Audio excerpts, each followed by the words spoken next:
سب سے بڑا ہمارے ادھر کا ادارہ ہے، اس کے نائب معظم حضرت مولانا عبدالخالق سنبھلی صاحب کی تصدیق ہے، ان کی تقریر ہے اس کتاب کے اوپر۔ ایسے ہی حضرت قاری طیب صاحب کے پوتے اور دارالعلوم دیوبند کے معظم حضرت مولانا محمد سفیان صاحب دامت برکاتہم، ان کی بھی تقریر ہے۔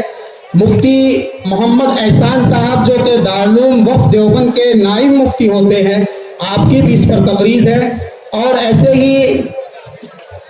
حضرت علامہ محمد یامین صاحب جو کہ شیخ الحدیث ہوتے ہیں، ان کی بھی تقریر اور تصدیق ہے۔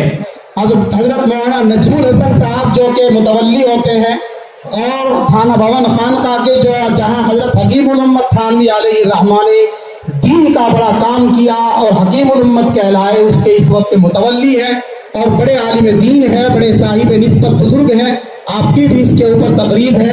ایسے ہی عالم دین ہے حضرت مولانا میر زاہد صاحب، بڑا معیاری اور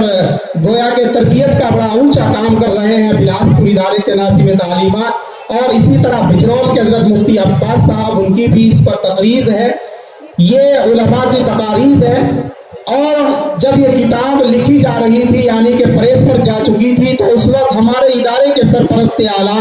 امیر الہند حضرت مولانا قاری محمد عثمان صاحب مدظلہ العالی کی بھی تقریر اس کتاب کے لیے آ چکی ہے۔ انشاءاللہ العزیز حضرت نے کہا ہے کہ مسائل میت جو دوسری کتاب ہے، اس پر وہ تقریر شائع کر دی جائے،